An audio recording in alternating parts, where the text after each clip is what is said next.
Hello everybody, I'm Yugioh, and today with Phoenix Knight over here, I'm going to be going over my voting process for the first two polls of the Phoenix Festival tournament. I thought I would like to bring some light into the tournament. I will only be doing bracket A and B in this video because those are the videos that are currently out, as you can see here.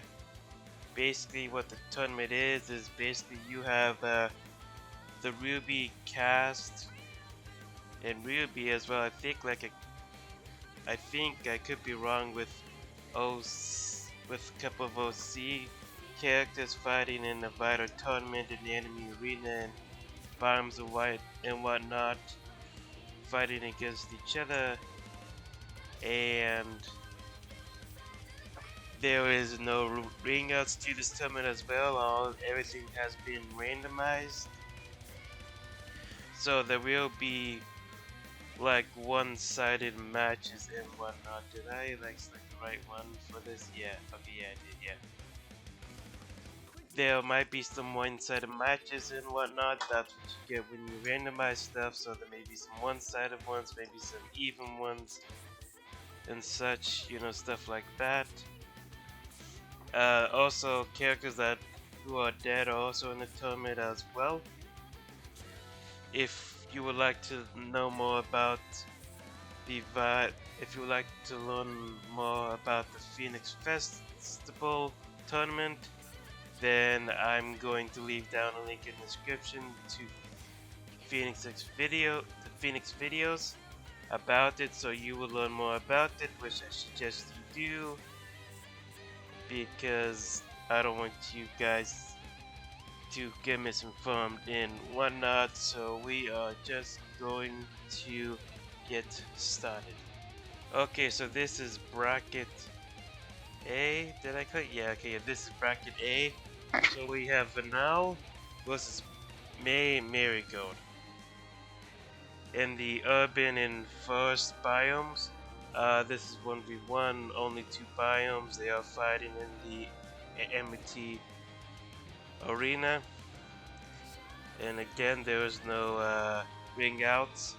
So between these two, I know May can turn invisible, but we still haven't seen her really fight that well. We've seen Vanal fight for the most part, and from that alone, from telling the combat experiences alone, from what we've seen of the show, I am gonna have to give it to Vanal.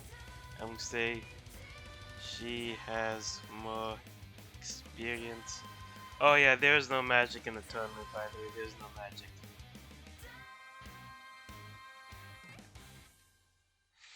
Okay, next we have Yuma versus Mera in the anti-gravity mountain biome. Yuma we really haven't seen fight. Mera we have. I think Yuma can fly. Oh, in case you haven't noticed, he does put his own opinion into who wins what. Also, do take into consideration that this isn't a popularity contest. This is about who would win the fight, not popularity. Mero, he would win because of semblance, because he could like freeze Yuma in his guiding attack.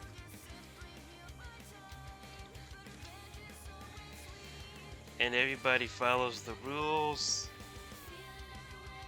including Tyrannid. Okay, we have Mitala, I'm probably saying that in Urban and Lava. Mitala was Nebula Violet. Mitala is more of like a close quarter combatant, and Nebula is like range and melee. Because it is lava, maybe one of Nebula's arrows, because she uses Crushgo, might be roasted because of the volcano. And we did see Mutala fight Yang in Yellow Trailer, but to be honest, I don't think Mutala can handle a hunter in training that well. And maybe he can handle regular people, but not any in training. So I think we're going to give it to Nebula. I think she is better trained than Mita. I'm probably butchering these names. So Bronze Knight versus Neocat. Neocat because of speed, desert, urban, biome. He only got like saws. That's not gonna do anything against Neon Cat really, because she's fast on her feet and she can't roll rollerblade in the desert. But despite that, I think Neo would still win, because as you can see from the show, she uses a variety of deaths. And he can like ice his hands. I don't think he's really gonna do much. So Neon Cat. Also, people from the books are in this as well. The speed and her ability to freeze her enemies' hands. I typed that wrong. Oh, and we do know that she can freeze her enemy's hands because she throws Yang's leg in their fight, so that does make sense. Crow versus Bainsaur, White Flame Lieutenant. In Lava and Geyser. I don't know if Crow's Butlak Chum would affect him getting hit by lava or a geyser. But these two are very power heavy, so to say. Crow's more of a balanced fighter. And we don't know what Bainsaur's semblance is, even if he has one. But he is a pretty powerful dude.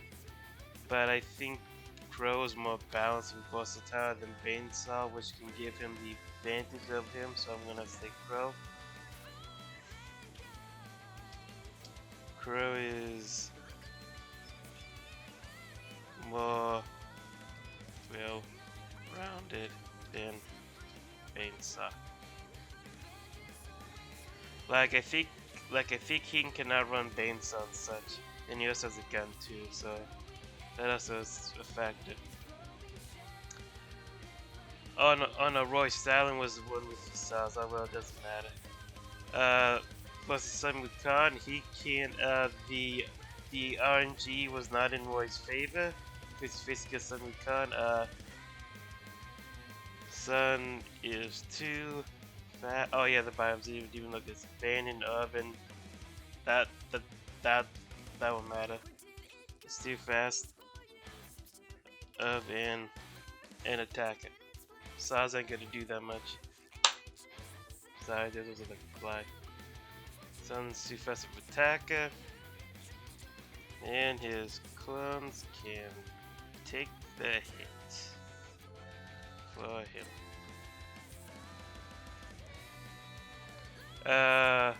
Okay, so we have Oobleck versus Wren. And Lava Mountain, this is like a good one right here.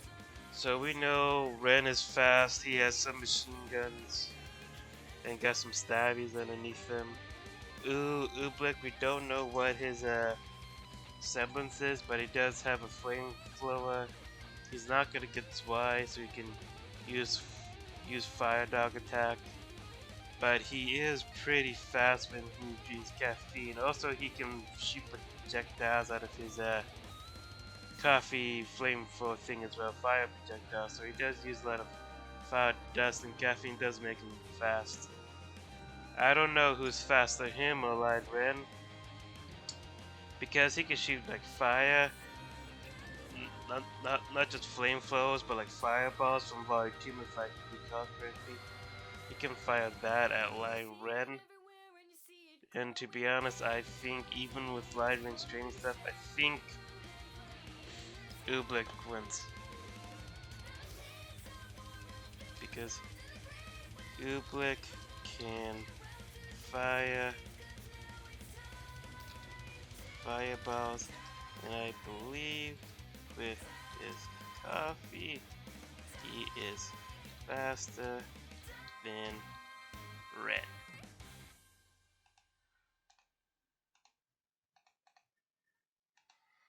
There we go.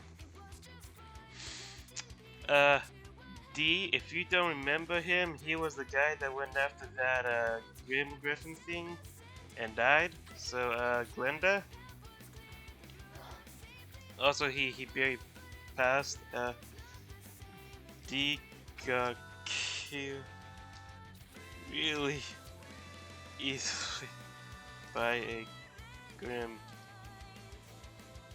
Which, oh yeah, the boat. Oh, I didn't even look at the anti-gravity, and oh yeah, and Gwenda's semblance is too powerful in this biome.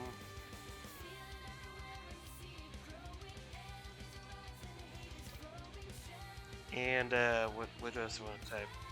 It's too powerful in this and too powerful for D. Submit. Okay, there we go. Now I'm gonna go back to here. Gonna do bracket B. Okay, so he's also having book characters in this. I don't know if he has before the Dawn characters in this. But we have Butlak Sundown versus Coco Adele. Now, if you don't know who Butlak is, I'm gonna tell you who he is. Oh wait, no, I don't want to select him yet. I have to think about it. Desert and Forest. Okay. So Butlak, he is one of the enemies in the book. He has basically two single-shot hand cannons that can fire an explosive round when shot per. He can only fire one bullet before reloading. His semblance allows him to fatigue his enemies in the sand and deep, and he can make glass walls and such to help protect them. And with the desert, he has that. But Coco's semblance amp with a minigun will be easy to go through it. And because they could go through it easy, and and if you don't know what Coco's semblance is, it is amp. She can basically amp up the bullets in a minigun, so to say, to make them more powerful. That's how she was able to gun down all those Grim before, with the amp semblance that she has. And I think with that, and just a minigun alone, we'll be able to break through the glass, I believe, without the amp. But even with the amp, certainly it will break through the glass. And Butlak has to get close for his guns to be useful. But I think Coco Adele wins this because even though she doesn't have that much ammo for her gun, because miniguns go through your ammo really quick.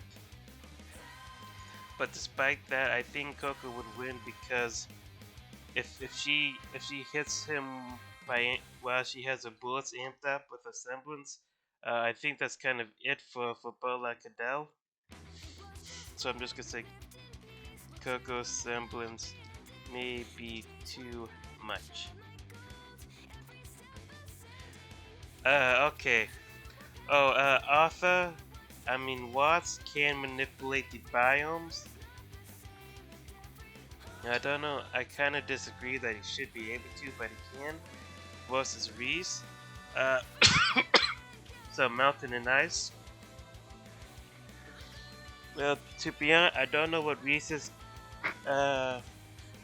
semblance is besides her weapon's a hoverboard that can be separated into pistols that she can shoot, and she can use a hoverboard for melee attacks.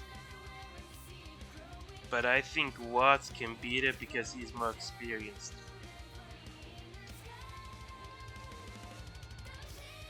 I don't think the ring thing that he does is gonna matter too much, but who knows. Also, he fought a general, so there you go.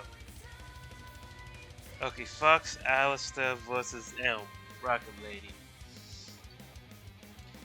Fox is pure combat based, but he's like a light armored enemy. Like not like he's not that tanky. Was what I'm trying to say. And mountain guys. Okay. He could try to take cover behind a mountain against Elm's rockets. Maybe he'll be able to outrun the rockets. I'm not too sure. There's some with his speed. It's more like sensory. Elm is definitely a heavy hitter. I think Elm is gonna have a much easier time knocking down, knocking Fox's aura down for her to win. So I think it's M. If M gets a few hits in, that would do a lot of damage to Fox. Peter Pot versus Griffa. I don't. Besides her knife, which I'm dismantled in her web stuff, I do think that Peter Pot will be able to win because he is more experienced and probably veteran huntsman, more experienced than Triffa is. And all we know that he has that axe that with his old rifle thingy, but if he's able to use that axe, he can like escape the web, and he is in the ice and anti-gravity, so maybe the anti-gravity can kind of work against Triffa maybe. Not too sure, but I say Pot. Peter is more experienced.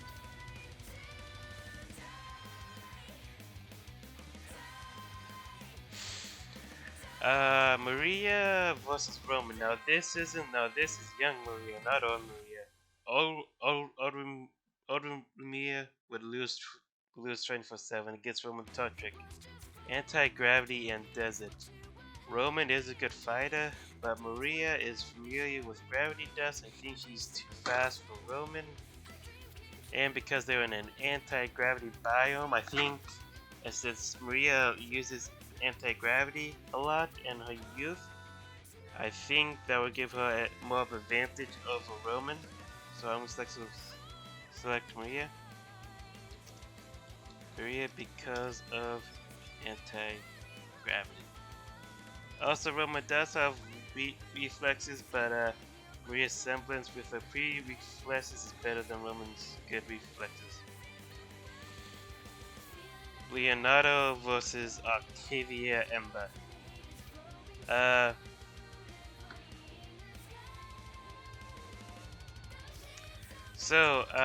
You may be thinking Leonardo would win because he's part of Osmond's inner circle, a hunter and hunter, and such, and anti-gravity and lava. He is an elementalist, but he got beat by a kid with another old man's soul in him, and Octavia's sand riding semblance isn't going to be that great because there's no sand, so her semblance won't work that well unless Leonardo makes some sand. But at any rate, I have to select one. I think it's kind of even. I'm gonna have to go with Octavia. I know, surprising. I'm probably wrong in so many levels. Leonardo. But Leonardo isn't good in close combat. Because if she can close the distance, I think she has a chance of winning. Okay, so next is guys that are in urban area, and it's David versus Gwen. These two fought. I don't know why I clicked that. These two fought before, of course. Gwen is the one that can throw all those hunting knives and whatnot at her enemies. We don't know her semblance. We know that Scarlet uses his pistol and sword, and Scarlet's semblance is glide, allowing him to glide like Peter Pan. Whee! But any rate, I think Scarlet can outmaneuver Gwen, especially the guys that can help Scarlet get up into the air and glide, giving him more movability. So I think that's gonna be useful for him. Also, he can shoot at Gwen and get into melee combat with him. Gwen could probably do wield her throwing knives, but I think Scarlet has the advantage.